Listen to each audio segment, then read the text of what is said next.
Well, good evening, everyone. Welcome to our Legends of Water, the first one of the new year. And it's episode 7. And we shifted from weekly to monthly. Now it's 270.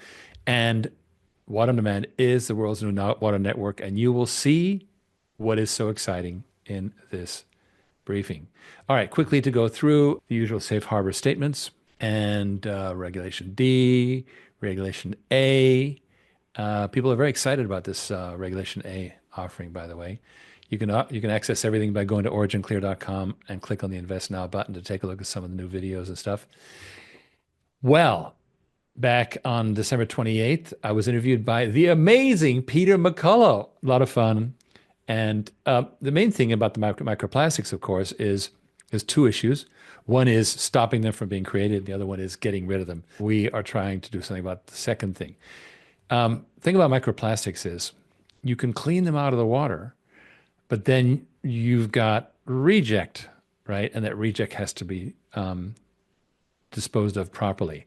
And so we really have to look at a whole new way of handling sewage that takes these nanoplastics or microplastics and puts them in a landfill properly, where they're not today. Anyway, that's a problem for another day. We'll cover it, but it was a really good show. It was a highlight for me, just to put it that way. Real fanboy. We were on a podcast with Dr. Christopher Liu, and I think this was a very good overview. Good afternoon, guys, and welcome to the podcast.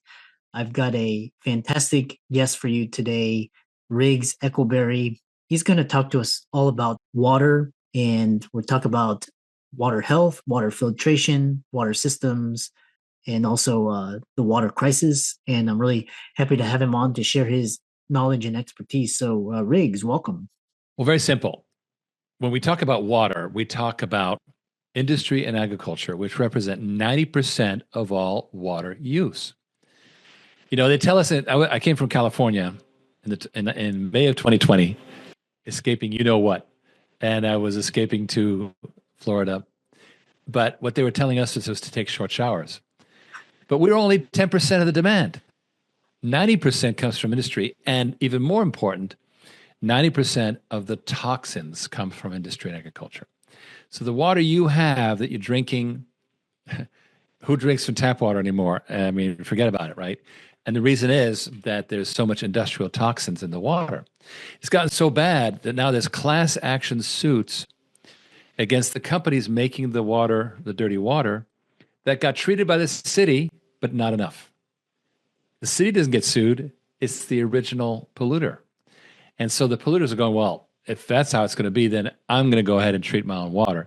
And so we have a trend towards industry doing its own water treatment, agriculture, same thing, and it gives them all kinds of advantages. And that's what we're working on, really, is the biggest part of the problem right now is industrial pollution. And if we can solve that, then people can be healthy and water can be cheaper, because right now it's inflating way too fast. Because I live in Texas, and during the summertime we have droughts, and also because the soil isn't as stable, we get a lot of pipe busting, and they have to shut off the water a lot. Talk about the silent crisis. The water crisis is getting louder and louder. Okay, silent crisis is every 2 minutes there's a sewer main break in America. Every 2 minutes. And you don't notice it because it's in somebody's backyard, but now there's poop all over the block, right? This is happening a lot. Also, the American Society for Civil Engineers really updated their projections. Now they project that we will have unpaid bills of $435 billion a year for water infrastructure by 5 years from now. Just 5 years from now, almost $500 billion of unrepaired things, fixed things not fixed. It's really accelerating because of problems like climate change, sewer overflows, and so forth. What's the solution? Well, nobody's going to come up with $500 billion. Not going to happen. Water is very low on the list for funding by central government. So the solution is DIY, do it yourself. There's a big trend with decentralized water. Companies doing their own water treatment. They can recycle it. It's much cheaper for them because there's no inflation, really. And finally, they're not involved in the politics of the county or city that's trying to manage their water. So that's what it's all about. It's called Water on Demand, and it's very exciting venture because not only are we doing it for these companies, but we're also solving a big problem because when they decide to do this, now they got to spend $1 million. A lot of companies don't have $1 million for water treatment. Like if you're a brewery, you have budget to make beer. You don't have budget to treat water. You send that to the city. But now the city won't take it. Now you got to spend $1 million. You don't have that $1 million. So we say, no problem. Take it as a service. Sign here. It's like those solar panel deals, right? Sign here, 20 years. We'll put our machine on site. You'll pay on the meter. You get clean water. And it's water as a service. And this will revolutionize the water industry, which right now is trapped in low profit, slow moving business model, which is based on selling machines. So, what I want to ask you about is this idea of, Biden had this infrastructure bill. I'm not sure how productive it was, but is it going to rebuild our water infrastructure? And what are your thoughts on Trump coming in? Well, first of all, that bill, $1.2 trillion, of that, water got $50 billion, meaning 1/2000th of it. So, and nothing. And furthermore, as we know, that the outgoing administration did a very bad job of spending money. They just don't know how to, spend money, but they knew how to spend money. Let's put it that way. Now, the new administration, we don't know. There's a lot of good talk going on. I think it's wonderful.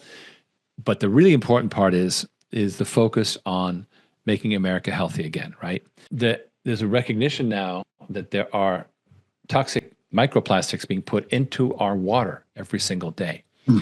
And those don't break down. And what do you do about it? Well, for starters, you can get it out of the drinking water, right? So that's the first step. But it's a big, big problem. But the fact remains that the federal government just is not paying enough. And the cities and counties, they can't charge enough because they keep charging too much. Then people default and they end up being on water bottles. What's the point of that? So the local utilities can only charge so much. It's already very high inflation. The feds won't help. And so what do? We take the biggest user and we have them share the load. That load sharing is what's going on in water, and it is the solution. My next follow-up question is how you talk about the water industry seems pretty adverse to change and how you will disrupt it and make us all healthier. It's so funny because when I started this company, I came from high tech, very disruptive, and I arrived and all of a sudden, and I went, what's going on? And literally one of the people in the fund that was funding us at the time said, what's the problem, Riggs? I turn on the faucet, water comes out, I flush the toilet, water goes away. What's the problem? So there's a lot of lack of awareness. Yeah, I hear Flint, Michigan's got problems and this and that, but that's not me. I'm fine. Everything's fine. Water's okay. And so people have bigger problems than water, they think. The problem is that it's inflating faster than college tuition or hospital health services. Wow. It's very, very fast, becoming unaffordable for people. Water we take it for granted. Yeah. So that's really the problem. So we have literally an unfunded mandate. Because, for example, the EPA is saying to all the utilities, you got to take care of those forever chemicals. And for all 150,000 water systems in America, they allocated a total of $5 billion. Thank you very much.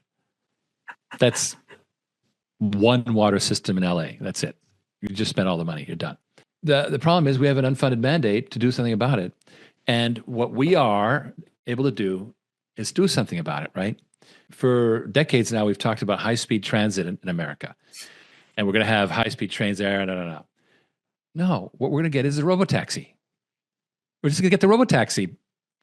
Private industry will take care of the problem, and it'll be better. Do you know, I lived in Europe. People don't love public transit because you got to get to the train stop, take the train, and you got to go from the train stop to the place. It doesn't take you from door to door. It doesn't do that. It's not a luxury. And this is true of, it's nice to be able to go really fast on high-speed trains, but most train travel is really boring. You don't have privacy, et cetera. Well, in America and now in China, et cetera, we're making robotaxis happen. An example in Wuhan, where they had a big test of robotaxis, and it worked fantastic. It was very limited. It was a fenced-in system. It was just a test, but it was a huge success because it was cheap. It's 30 cents. You could go down to the grocery store for 30 cents. Boom, jump in the car. Same thing in water. We're just going to bypass the whole problem and just do it at a human scale right now. In this case, on an enterprise scale. Can't rely on government anymore. I don't know what government does, but it doesn't build stuff. It's interesting because it's like I was joking with my friends the other day. The best way to mess up an industry is to have government come in, and it's going to be interesting to see how Elon and Vivek with this new government efficiency and just talking about these. So the next question I have for you is this idea of where you have this how entrepreneurs and investors can take advantage of this water crisis. What are your thoughts? We went through a process for the last couple of years. We were working on, I don't know if you've heard about these SPACs, special purpose acquisition company, blank check companies. Turns out these blank check companies, at the end of the day, they have no money. All the money goes away. So we said, okay, enough of that. We're good. We'll take care of ourselves. And sure enough, we created a private company called Water on Demand, which has all of the operating capabilities, these miniaturized systems with the financing to put them out in little pods in breweries, housing developments, dealerships, trailer parks, RV campgrounds, even nuclear power plants. And they do their own water treatment.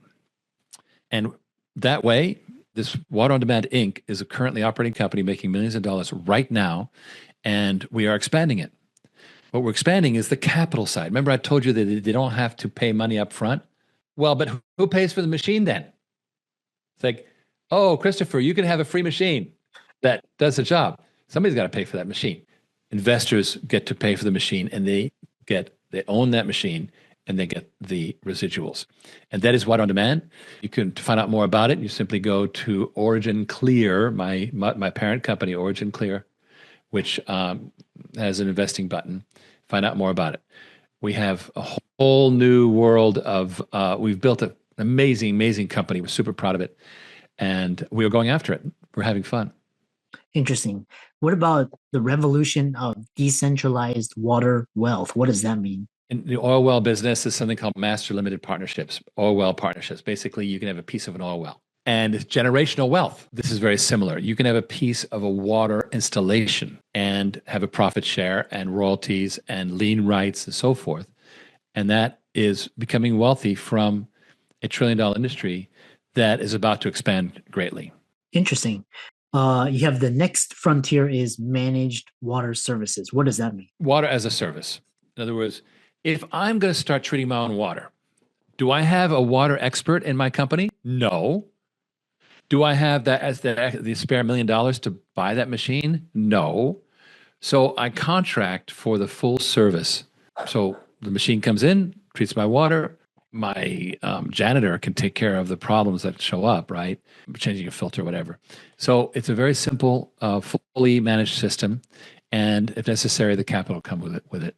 And that is water as a service. And it is the new thing. It is happening. Companies like ours that were sold to private equity to do this job have sold for about $500 million each. It's a very hot space right now. Next question is, what is mistake-based marketing and how is it different from just failing with style? In the 90s, I was with a public company and we used to use a lot of surveys. We would survey logos and images and content and taglines and all kinds of things. Year 2000 came along. No more money. Now, we're not paying for surveys. What do? Well, you try things out. You throw them out there and see what happens. So basically, I was launching little marketing campaigns. The beauty is that you can just create a whole website, boom, and it looks like a real company, right? And so after the year 2000, I was working with people who were like, Riggs, you just created a whole new company and then tore it down. I'm like, yeah, it was no good. It was just an idea. You throw out the concepts, you play with them. So mistake-based marketing is you basically try out ideas live because you can do that with digital marketing, right? And see what happens. Now, is it failing with style? Only if you fail to learn the lesson of the mistake, right? Make the mistake on purpose. Like, I'm going to go this way and not that way. Oh, that didn't work. Let me go this way. Do it quick, right? I have a background as a ship captain, and I know that if I go off course for a few days, I got to have a few days to come back on course. The longer I'm off course, the longer I got to fix it. So the key is fix it right away. But everything in life, I believe, is trial and error. Everything is trial and error. You try things, and now you get better at it. You try things that sounds pretty good, but you're always seeing if they work, right? If they don't work, you'd be very smart to try something else. Mm, yeah, I love that. Inflation is taking off, and you're saying it could reach 50%, 56% per year in 5 years. How did you get to this? Well, I simply took the existing trends on Shadow Stats, which is a place that they have stats going up to a certain point, and then to get it all up to the present, you have to pay a subscription now. But it showed the actual inflation, not the government inflation. And I simply extended the graph. And I think, well, there we are. It has been, as we know, we go to the grocery store and, we're paying 3 times as much for eggs, et cetera. We know that there's heavy inflation going on. The number one thing that's going to help inflation is productivity, right? If you have more productivity, then inflation starts to chill out. Right now, the problem is we have a lot of money being spent by the government, and without more productivity, it's being badly spent. It's being thrown away. Yeah. I think that the intention of this administration, if they succeed, will be to target money, and so hopefully the inflation will chill out. I don't know, but at least they have the right idea. Yeah. They're trying to grow our way out of the problem as opposed to kind of trying to, fix the debt with just the current existing and like I said, this whole, the whole government spending is just so inefficient. How can people prepare? Like, what should people start doing to prepare for this? Either profit as an investor or prepare for just water crises. How should people prepare? Well, the key is asset-based investment, right? Whether you do it with any asset is good, because assets tend to hold their value against paper currency. So you want precious metals or Bitcoin or whatever. In our case, we've created an asset called water, which is still early stage. So it's underpriced in our opinion. So become involved with Water on Demand Capital, get a piece of a water system that's productive, long-term contract. You get a profit share. You get a bunch of shares in the company. You're a happy camper. Yeah, and how can people find out more about you and your and the work that you're doing? Go to OriginClear.com. And if you're interested in hearing about how to become an asset investor in water, just click on the Invest Now button. It's also water.originclear.com. Yeah, thanks so much for coming on and sharing your wisdom and expertise, and keep up the great work. Christopher, it's been such a pleasure. Thank you. And I wish you the best of luck in Austin. Well, that was Dr. Christopher Liu, and he asked all the right questions. It was excellent. He really ran through it. About the only thing that he didn't get into, I'll be getting to a bit later, which is about the investment structuring. We'll get into that specifically. Also, I don't know if you heard about this, but the way the Starlink payments come to headquarters from all over the world is using tokenization. And we are going to be tokenizing payments as well. That's going to be part of the next phase of OriginClear's incubation. You've heard about this thing called $H2O. Well, that is simply a smart contract token that enables these payments and also contract transfers much more efficient once you get into thousands of investors. More soon on that. All right. Well, with that, I'm going to talk a little bit about this new process that was not covered in that video. And basically, first of all, let's recap how the process works. The standard, what we call design and build, is what the industry does. In other words, a customer gives a purchase order to the designer/builder, and which, upon payment, does delivery and commissioning, which means launches the water treatment system, and then you're done. You've made your money. Unfortunately, it's only about 15% net profit, so that makes for a very low profit industry. But then we go to the next thing: design, build, own, operate, DBOO. And now that adds a whole new profit factor, as I will show you. So then we have the initial investment. Investors come in, the stakeholders, whoever they are, and they put money into the Water on Demand subsidiary. From that subsidiary, we get a contract with the customer for basically how the pay per gallon is going to work. And the customer makes payments based on that operating contract. Meanwhile, Water on Demand puts out a purchase order to that design bureau. So guess who the customer is? It's Water on Demand, right? Water on Demand owns the equipment and also owns the contracts. All right. Of course, now the designer builder goes ahead and launches the system just like before. But now you notice that there's a sensor array. From that sensor array, what do we have? Basically, this is a managed environment that returns data to the Water on Demand subsidiary that enables it to do those payments. So based on the performance of this, payments are made. Now, let's talk a little bit about how these investments work. How do the investors invest? Well, they invest just like real estate. And that is a simplification and a beautiful, you'll see how simple and clean it is. You'll love it. Let's take a look at how this works. On the left, you have the accredited investors that come in. Now, when they first invest, their money goes into a pool awaiting being assigned to a water on demand treatment system. Now, in the middle, you see a series of limited liability corporations, LLCs, and each one of which is assigned to one water treatment system. And these are called series LLCs, and they enable, let's say if an investor is in more than one, they won't get multiple taxation reports called K1s, partnership reports. They will get a master K1. Okay, so the investor goes into one or more of these LLCs and now gets a direct participation in that water on demand treatment system, triggering what's called Section 179 accelerated depreciation. And that is very powerful because not only do I believe I know that we have already Section 179, but we may well get bonus depreciation in the new administration to stimulate business. So this is a very smart way to go, is to have each investor have direct rights to the asset. Before the pre-existing model really was to let the investors invest in a basket of water treatment systems, which is fine. The only problem was that you didn't have access to that depreciation. Now you have a direct right to a slice of that water on demand treatment system. Okay, now on the right-hand side is also very interesting. As you know, on the left-hand side, we have accredited or Regulation D investors. On the right side, we have regular investors, Regulation A, also known as crowdfunding. They can put in as little as $1,000. Well, we're not going to put $1,000 investors in LLCs. We'll end up with LLCs with 10,000 members. Not very efficient.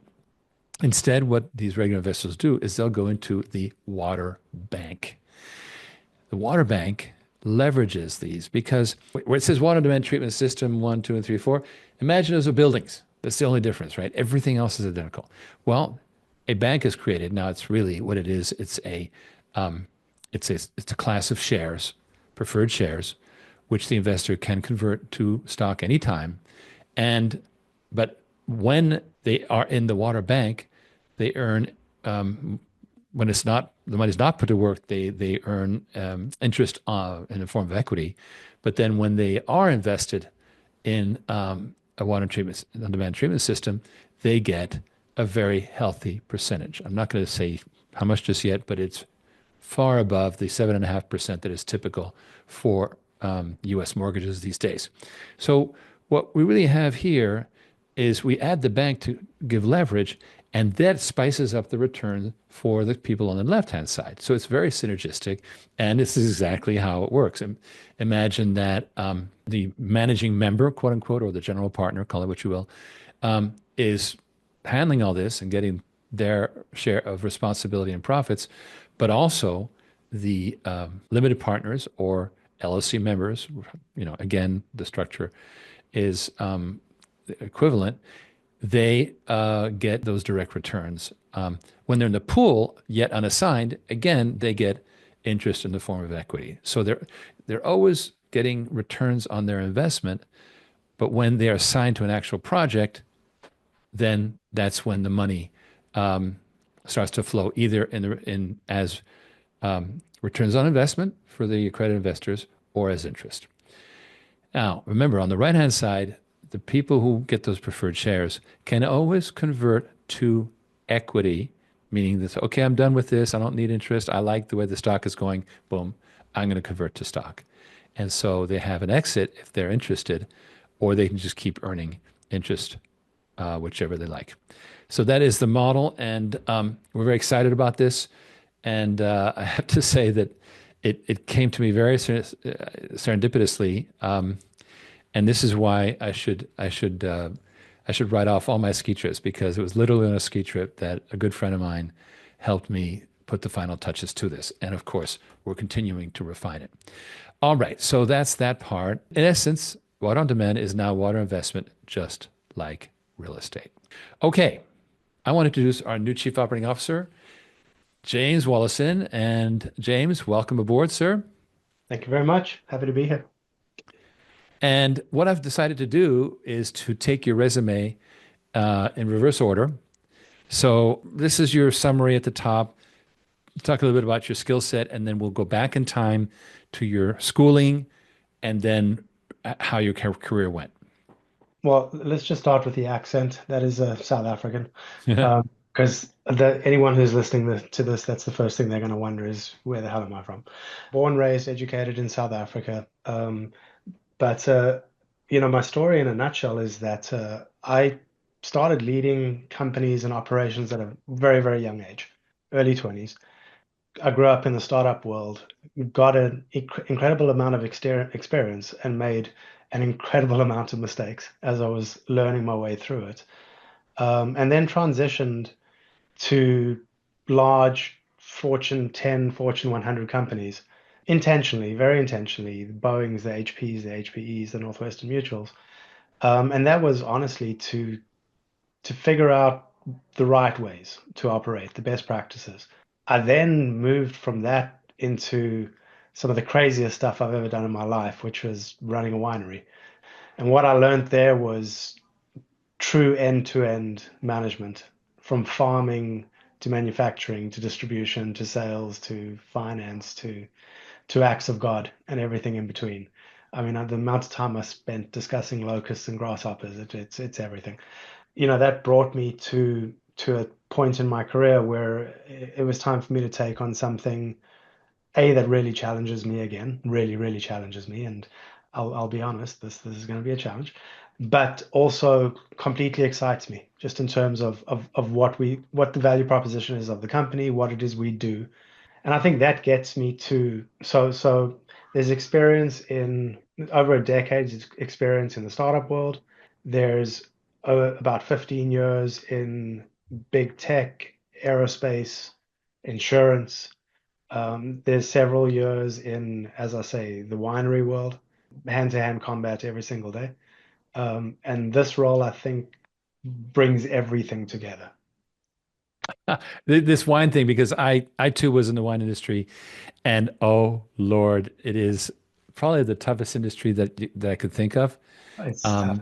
It's beyond ridiculously hard. And here's the thing that I learned about wine. A case of wine is very heavy. Very, very, very, very, very, very heavy. Exactly. I almost destroyed my Volvo 190 station wagon when I put 48 cases of wine in it, Oh my goodness. trying to save money. And I apologize. My image is frozen, and I swear I did not do it on purpose. So, but let's continue. I can keep talking through it if you want. No, we're both on screen, but let's go back to the next page here. Let's go to your education. So let's flip over to the screen again, and we'll take a Yep. look at your For- background. Formal education, Bachelor of Science in Genetics. I was going very heavily down the life sciences route as I was growing up in South Africa. In fact, I wanted to be a vet. That was where I wanted to go. But South Africa only had, I don't know if it's still that way today. I've been gone for a very long time, but at the time there was only one veterinary school in the entire country. Um, I didn't get in, unfortunately. So genetics was the direction I took. Um, and I realized at a certain point that a lab coat and lab glasses wasn't the direction I wanted to go, but it's a very good education, so we finished that. And then when I was living in Canada, I spent 11 years living in Vancouver. I went to business school, so I went to Simon Fraser.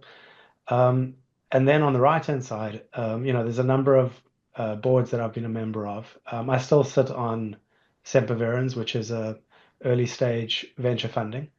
I do a lot of work for them, just helping advise on whether or not to invest in a company. They're mostly in the HR tech space. I helped build the customer success function for Hewlett Packard Enterprise. So I landed up sitting on the Deloitte customer success boards. Um, Many years with the American Heart Association. And, a personal story there is I have a 13-year-old son. Well, we have one child. And when he was born with called an ASD. He had a hole in his heart.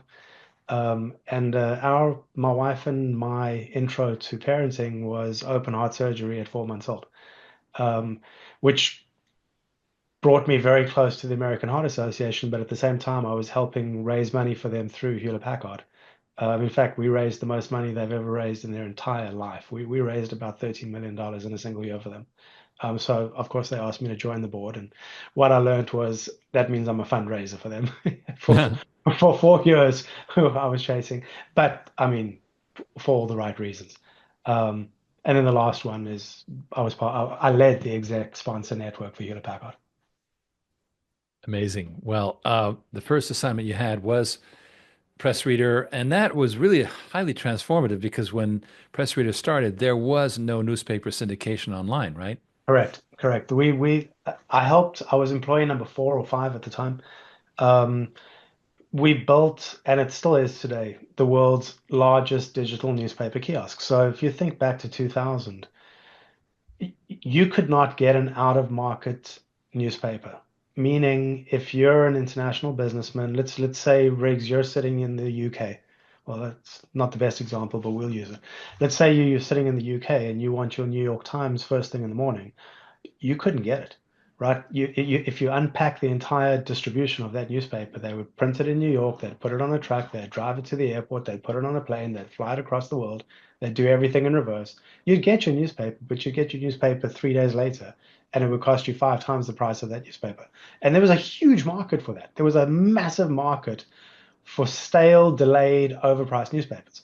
And then if you expand that globally, every newspaper, every country, like there was just a massive market for it. And what we did was we digitized the process. We instead of shipping newspapers, we shipped PDF files from one part of the globe to the other. And then we would literally print them on site, whether it was at a hotel or we'd create a small distribution point in every single city. Um, and then as the world moved, we went to online, we went to mobile devices, and then we started getting into libraries, and then we started to build some intelligence into it. So they became searchable, et cetera, et cetera, et cetera. This is the company where I said I learned a lot in those first 10 years. What was very interesting was I built two separate divisions for them, separate operating companies. One in the Philippines, where I was the CEO, and one in Moscow, where I was the chief operating officer of that company. Um, very these are not lessons you can learn in a book, right? Like you need to be on the ground and you have to learn. What I learned was people are the most important part of all of it every single time. Um, the other really interesting thing at the time it was called Newspaper Direct, and then it moved to Press Reader. What was also very interesting was running massive production projects. I lived in Salt Lake City for 3 months during the Olympics, uh, building up an entire print operation, printing newspapers for the delegates, the athletes, all the IOC officials. I literally set up shop at the Salt Lake Tribune in the bowels of that building. I was running my own little operation. And I did the same thing for the Vancouver Winter Olympics. Um, it was an unbelievable experience, and I think what was really interesting as well was trying to get your first marquee newspapers in that case, which was trying to get the Wall Street Journal and the Financial Times and the New York Times and whoever it is to send you their PDF file. this was unheard of. Why, when you're talking to the editor of the New York Times and you're like, please send me the PDF, and he's like, why on earth would I do that? And you're trying to, but once you get through that breakthrough and you start to have, like in our case where we talk about an install base, for that it was you needed a volume of, once you had a volume of newspapers already coming in, it became much, much easier. So the lessons learned in that world was disruption, new technologies, different ways to operate, going global, and making it work. And that company still operates today, and they're doing great. It's really well done. And that, of course, was your first COO assignment. Moving on, of course, you ended up where you live now, which is Huntington Beach. Correct. Yeah, it was my first run through Huntington Beach. I landed up working for Boeing. I was in the defense headquarters down here. First big company, really big company. Which for anybody that's works in a big company, that takes a little bit of there's some learnings over there. Boeing was great. I was in the business systems division. I was responsible for enterprise architecture. I'm not a IT person by education, but again, once you understand how things operate, you figure it out, and you figure it out very, very quickly. What I knew how to do was how to come up to speed very, very quickly, how to manage people, and how to figure out what are the objectives we need to deliver, and then deliver on those objectives. The major things that I did at Boeing were around delivering on R&D, and then there was a lot of not cost cutting, but rationalizing. Are we wasting money or not? And if we are wasting money, how do we get this out of the system?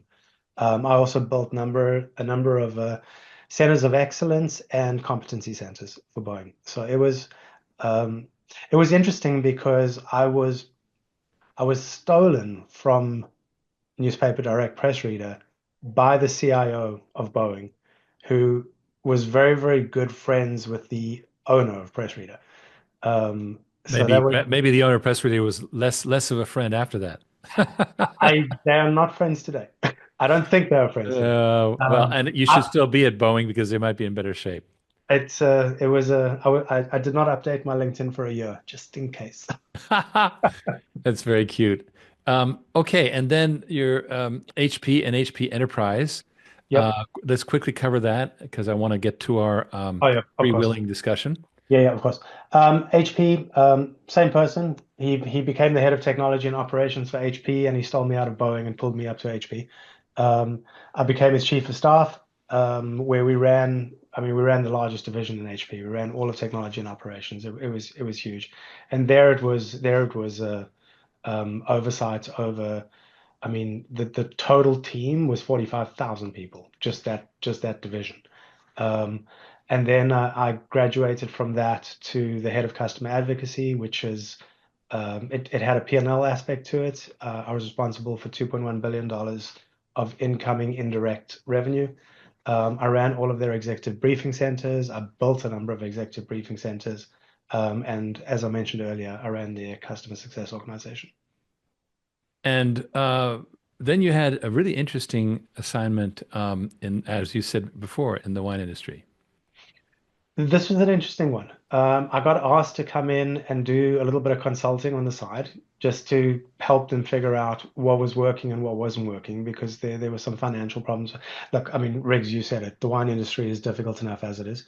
But very, very quickly, I was asked to actually take on the role of general manager and help. And the owner was coming back at a predetermined time. And what I was asked to do was get this business into as best shape as possible before the owner comes back and I move off. The numbers speak for themselves. The gross margin went from 10% to 43%. I overhauled the entire team. There was this constant draw of money. We need money. We need money. We need money. Wine is an interesting animal. You don't see money for years. You invest now, in 3 years you can sell your product. It's tough. So there was a lot of cash flow constraints, and a lot of it was just vendor management, financial stability, and as I say, a team overhaul. Well, Coca-Cola sure learned to not stay in that business because it's not easy. It's not like syrup. Um, It's the one industry that I will never go back into. yeah, I feel the same way. I was happy, but one of the things that happened to me was I was in New York City, and I was starting to actually get somewhere with this wine business, and then I ran into a guy who was 54, and back then I was still the 80s, so I was still in my 30s. I looked at this guy. He looked like W.C. Fields. He had this big red nose, broken, veins and so forth. And I went, "Oh my God, this is me in 20 years." Well, And literally, I went, "Okay, that's enough." Because I had you have the tastings at 8 a.m. in the retail store. I mean, crazy stuff like that, right? the Anyway, craziest part was I was the GM that doesn't drink wine. well, Yeah. yeah, it's in the end of the day, it's probably what you have to do. So moving on here, I what this is what I really convinced me, James, to hire you because you had all this corporate stuff that was great, but then you went and did something really gnarly, entrepreneurial, for 2 years, and you had some wins, you improved margins and this and that. You built a team, you did a lot of good stuff for the owner, and as a result, I think that you've learned about the broken field running, shall we say, and that's really what Appreciate that. you're in. So I like the blend of corporate, lots of corporate experience with entrepreneurial, and also venture fund experience, which we're going to need as we grow. One of the things that we were discussing today with a particular group was they specialize in marketing to the family offices and the ultra high net worth individuals. And so there's a bridge here from what we do with retail investors, but we're not quite there with institutions. Well, there's a bridge to these special situation kind of investors, and I think you have some good knowledge and network in that area. So welcome, and I'm going to finish by talking about Northwestern a little bit, and then I want you to give me a quick idea of what it's been like for 8 days in the company. Northwestern, I ran HR strategy for them for a few years. Um, I fell into it and I learned once again very, very quickly. Um, not it was great. Like I never thought I would ever go into the HR world, truthfully, but I did. And one of the things I learned there was if you get it right, it can really improve efficiencies. And if you get it wrong, it can sink a business. Um, Northwestern, I learned an enormous amount about the financials of how they work. I was not involved on the insurance side. It was a corporate job. But once again, another very, very big company. And because I was on the strategic side, I was able to put some, without getting into details, I was able to put some very successful plans in place, executed some very successful plans. And for the people who don't know that world, OKR stands for objectives and key results. Yeah. So that was very well done, and it took you. I noticed it took you through COVID. Very nice. Yes, who joins a life insurance company basically at the beginning of COVID? Best 2 years they've had in their 170-year history. I was like, how do I do this? That's very funny. No. Very funny. Well, okay. So wrapping up, what is your take on the first 8 days? And I don't need to hear much about it, but just what's your initial impression? Excited, very, very excited. The team is incredible. And I'm not just saying that because of the folks on the call here, but an amazing team, an absolutely incredible product line, but product as a whole. Riggs, I truly believe, again, coming out of Africa, where water is scarce at the best of times, I truly believe that what we are doing is critical to the future of never mind the US, but the world. Oh my God. Um, and I think that the model that you have built, I mean, I'm blown away by it. I was attracted to this company long before you and I officially spoke, as you know. Um, so, I mean, I'm very excited. Truthfully, there's a hill to climb. We've talked about it. There's a lot coming at me very, very quickly, but I'm excited. I'm absolutely excited. It's day 8. Today was a good day. Today was a very good day. Well, excellent. Well, with that, I'm going to flip to the freewheeling discussion, let the rest of the team in, and we're still dealing with some still images in the live show, but we will continue here and bring in the Ken, AJ, Riggs, and now James for the freewheeling discussion. Yeah, as the tech genius, I'm feeling a little rough today. This has never happened before. I have no idea what's going on, but we're going to soldier on anyway because the show must go on. What's the So, term? IPCAP? What's that term? no, it's a PEBCAC. Yeah, Yeah, it's a problem exists between. Pepcat. Yeah, it's a problem for those that are uninitiated in the software or engineering space. That is a problem that exists between keyboard and chair, basically meaning it's my fault. At some point, it is. So we'll go with it that way. But PEBCAP. hey, but yeah, my screen's not frozen, so I'm just gonna I'm gonna take that for a win and blame everybody else. I think it's a No, conspiracy, personally. So it's, I, you know, I I'm guess just- we're going to switch off our videos, except you. Yeah, no, that's I think if we all just switch off our videos, that'll actually work better because everyone can see our names and then just hear our voices. So, but no, since I'm already talking, I might as well keep going. No, James, I'm super excited to have you on board. We've had a couple really really good discussions. In my sentiment, when I first came on over a year and a half ago now, it was the same thing, right? It's an incredible opportunity. It's an incredible model, an incredible product to fill a need that so many people don't understand exists. Yeah. And for those of you that have been keeping up with Water on Demand and its journey thus far and kind of understanding, the climate, there's a big shift that's happening. And we've already talked about it a little bit, but it's worth bringing up again that, with an incoming administration change, with a lot of initiatives to bring functionality back to the United States or grow functionality within the United States, things like, chips and building computer chips and chip fabs and data centers and all these different types of things that are booming.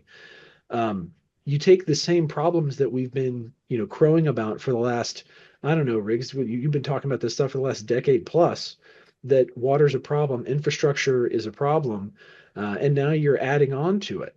Literally, we're trying to add all of these different new components into it when we haven't solved the problem yet. And this particular opportunity, this particular, these systems that are built at Modular Water Systems, and this plan of Water on Demand really has some amazing potential to come in and drastically impact these deficiencies in the marketplace, and it now more so than ever. I wanted to get James's just quick take on the 3 operating divisions. So we have Progressive Water, where he and I met on the 6th in Sherman, Texas, and then there's, of course, Modular Water Systems, which is you've not met personally in person with Dan Early, and then of course there's the Water on Demand, where you've been involved with me in working with recruiting analysts and so forth. You've been incredibly helpful because I met with an analyst who was just beyond good today. So we're moving fast. So give me your snapshot of those 3 divisions. I mean, so I spent a fair amount of time with PWT so far with Mark Stevens and the team. Amazing, great team. Very very welcoming, and definitely it's clear to me that they're excited for me to be there. In fact, I spent over an hour with them today in one of their production meetings, just learning. There are definitely places that I'm going to be able to help them to improve some of the efficiencies that they're looking for help on. And I think one of the things that I'm really excited about is, as I say, the welcome, right? The team is happy for me to be there. Dan and I from Modular Water Systems have not met personally. I mean, we've had a number of conversations, Zoom calls, one-on-ones, things like that. But obviously, I've still got a long way to go as I come up to speed with them. What I'm blown away by the engineering and technology that Dan and team have built out there. I'm absolutely blown away by the work they've done, and I'm bird dogging them on going out there to see one of their sites working. In fact, AJ and I were talking about it this morning.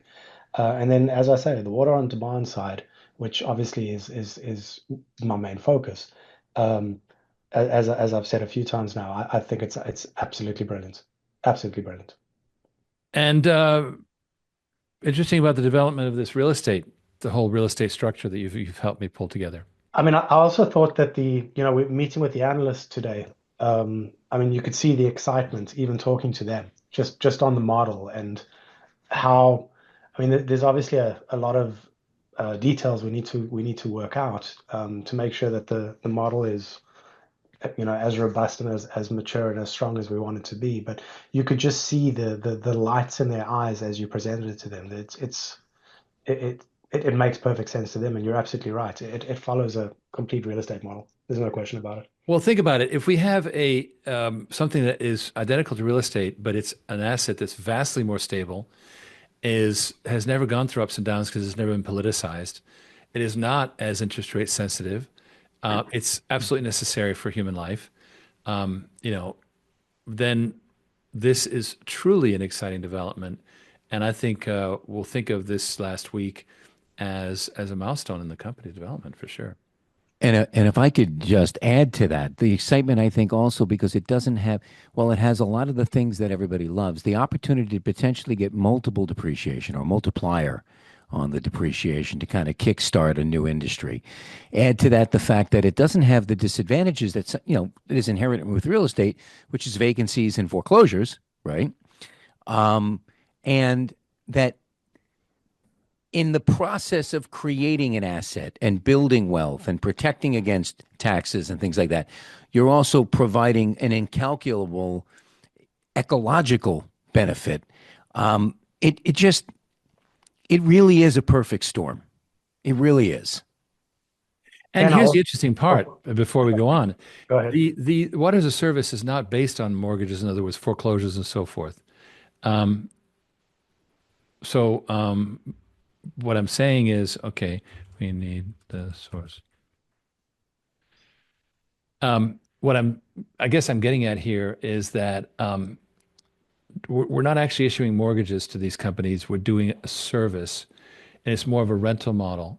For them, it's much less burdensome. It's not likely to foreclose, and we have the ability to repossess these units and put them elsewhere. So it's much more of, in a way, on the actual debt side for the end user. It's much more survivable, shall we say? Agreed.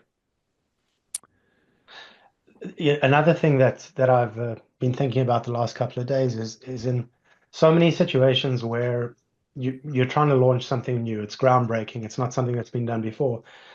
So much of the time you have to kind of convince the market that there's a problem in the first place that you're trying to solve. And with my limited understanding, I don't think that there's much convincing that needs to be done for people to believe that there's a problem with water. I think we all know. To me, that's a given.